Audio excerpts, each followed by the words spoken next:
We were back in Sicily last week, hot sun, noisy evenings and of course home-cooked food. One day my sister made pasta con l'aglio. It's one of those dishes that seems too simple to matter. Just garlic, fresh tomato, basil, olive oil and pasta. But the thing about simple recipes is that they have no way to hide. Each ingredient matters, especially the garlic. Now, garlic might look simple. Different garlic behave differently. And how you prepare it, well, that changes everything. Even in Sicily, where food is simple, the garlic you find in the markets can be quite different, depending on where you are. Leaving the skin on keeps the garlic mild.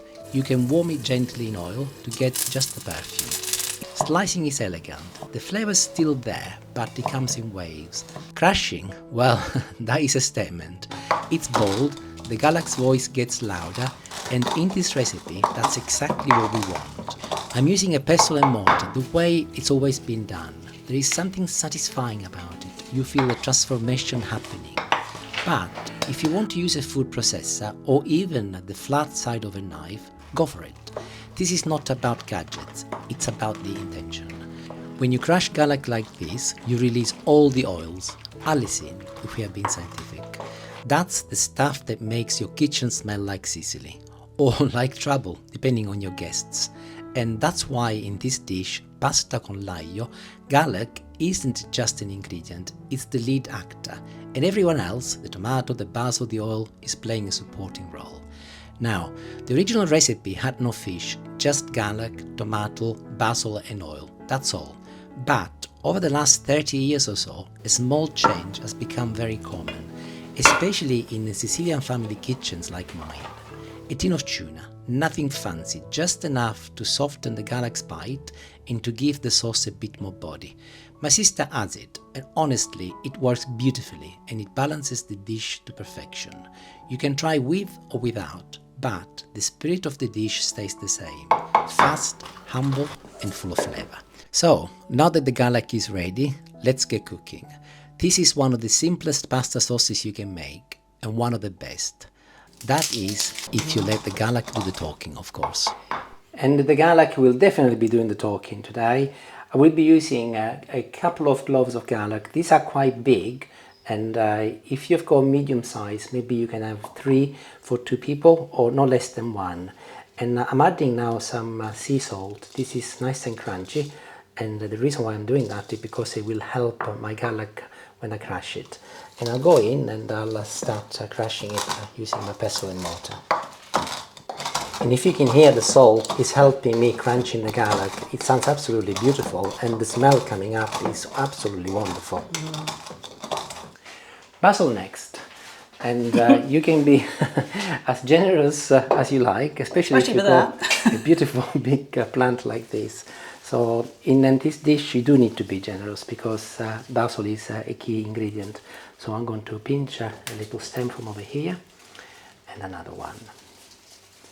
This is actually from my mum. She grew it from one of the small ones you get from a supermarket and then kept potting it on, and it's turned into beautiful. This beast.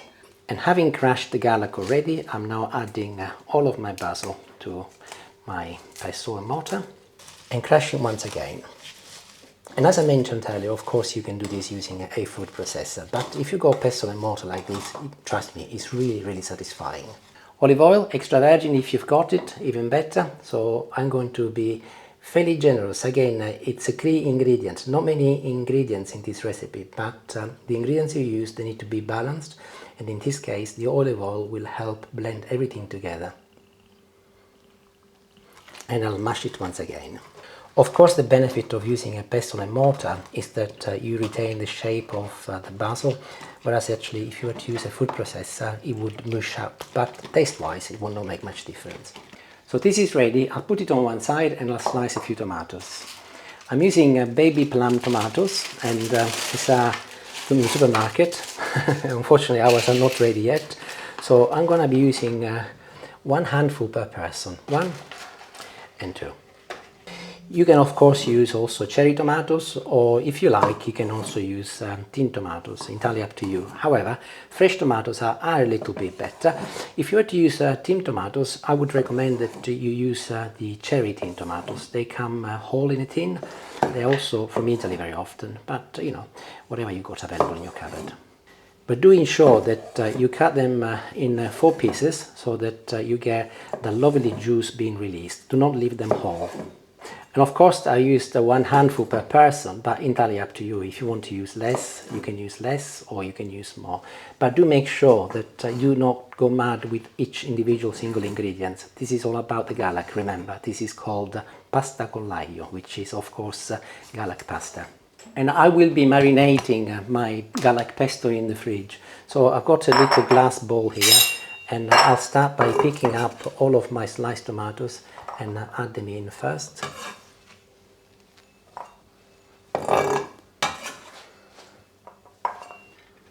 Tin of tuna, and this is in brine, so I'm going to be removing the brine first, so that all I want is the tuna flakes. The drained weight of my tuna is just over 100 grams. Now this is too much for 2 people, so I'm going to be cutting in half. Remember, it's about the garlic, it's not about the tuna or the tomatoes. So I will just remove half from the tin. Now the other half, in case you're wondering, I'll put it in the fridge, and later this evening I'll mix it with some mayonnaise and a little salt and pepper. Then tomorrow I will slice some fresh bread, or maybe some pre-sliced bread, and I will put a little oregano on top of the bread and a lot of olive oil. I'll put it under the grill, and then once it's done, I will add my tuna and mayonnaise, and I'll make a little sandwich also with some sliced cucumber, and it will be absolutely delicious. Oh God, makes me hungry thinking about it. But back to my tuna, I can now pick it up and add it to my sliced tomatoes, just like this. And back to my garlic pesto, I'll just clean this part first so that I don't waste any. And as it is, I'll just pour it all in, and I'll mix it with my tuna and with my tomato. And I'll go in and I'll give it a good mix, and I think I will need a little bit more olive oil at this stage, so I can add it now. And that is absolutely wonderful. Quantities to taste, but do believe me, this will be absolutely lovely. So I'll mix it, and I'll give it a good stir to everything, and I'll put the lid on, and this will now go in the fridge, and we will not be eating for another couple of hours. So my recommendation is that at the very least make this half an hour before you want to eat it, or even better, if you can plan ahead, make it the night before. The longer you leave it in the fridge, the better. So overnight, even better. So I will leave it for a couple of hours, and then I'll cook the pasta, and it's a very, very easy meal, of course. So I'll see you in a couple of hours. And literally 2 hours later, and yes, Julie, we are ready. I walked in the lounge earlier. I was doing some editing, this very video actually, and when I finished, I went in the lounge. Julie looked at me and she said, "Oh, are we ready? Are we ready?" And I said to her, "It's only 4:30. She gets so excited with food. Anyway, this is looking really nice, and it's absolutely beautiful. What I'll do first though, because I want to make sure that it's okay, and I'm going to sacrifice myself. Oh dear, somebody has to do it. It's so delicious, honestly. Leave it in the fridge for no less than half an hour. And by the way, you can use this for bruschetta. Maybe you chop the tomato a little bit smaller, toast the bread, and then get it out and put it on top. Don't put anything else, no cheese, no oil, just as it is. Absolutely beautiful.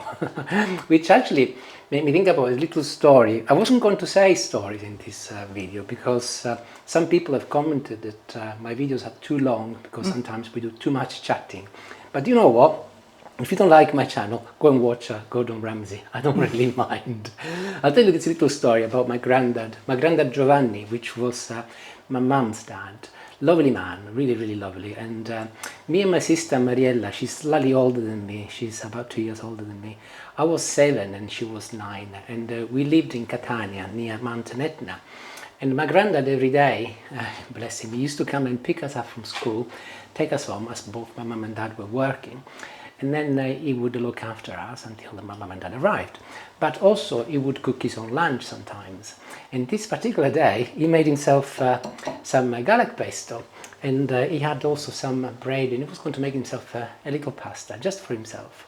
So he went in the garden and did some work, and he left me and my sister Marella at home, and they said, I'll just be back in a minute. So we found this beautiful garlic pesto in the kitchen, and we'd never tried it before. So we just tasted a little, thought, oh, this is all right. So next thing, we were slicing bread and piling it on and eating it, and we demolished a lot.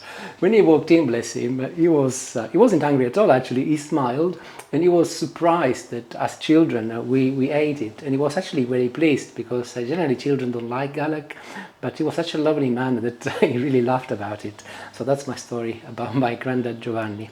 So this is ready, and I'm now going to be cooking the pasta. Today's choice of pasta for me is going to be tagliatelle. Now the pasta that they use in Sicily to make this is called reginetta or mafalda, and it's a little bit like tagliatelle or fettuccine, a little bit larger, and it's got rough edges on both sides. Reginetta like frilly edges, isn't it, almost? Yes, yes, because the idea is that they capture the garlic and the sauce. Reginetta stands for little queens. I suppose it's because it looks very pretty, but I haven't got any, so this is what I'm going to be using. But you can use spaghetti, you can use linguine, also you can use short pasta, rigatoni, or pennette. Pennette would be very, very good, but this is the closest I can get to my mafaldine or reginetta today.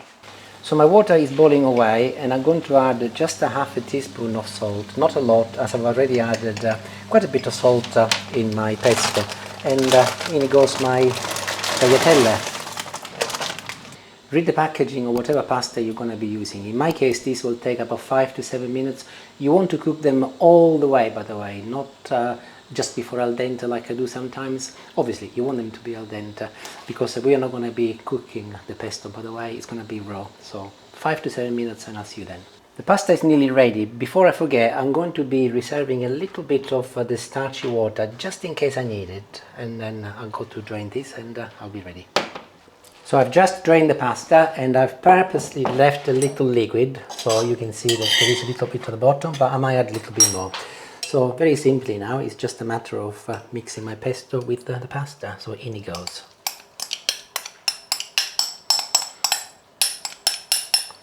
Smells yummy. We had this the other day, didn't we? Yes, I did say at the beginning of the video that the reason why I'm making it is because Anna made it. So go in and mix it well with your spoon or spatula, whatever you've got available. Can you see that the pasta is a little bit dry? So I'm going to add just a tiny little amount of my water, not a lot, and that will ensure that it stays hot, but also it will become nice and creamy. And it is ready. So all I have to do is dish it and then eat it. But before I do that, I'll taste it and I'll let you know what it's like. I do, however, have to use a spoon. This is tagliatelle, so there you go. Oh, it's a bit long, never mind.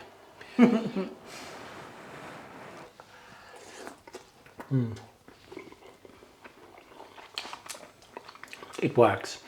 If I just close my eyes, it's like being back in Sicily. It's genuinely delicious, honestly. It's such a simple recipe, but so delicious. And if you add the tuna, if you're a little bit scared about raw garlic, it will definitely solve all of your problems. Try and let me know how you get on. Thank you for watching. Ciao ciao and buon appetito. Ciao ciao.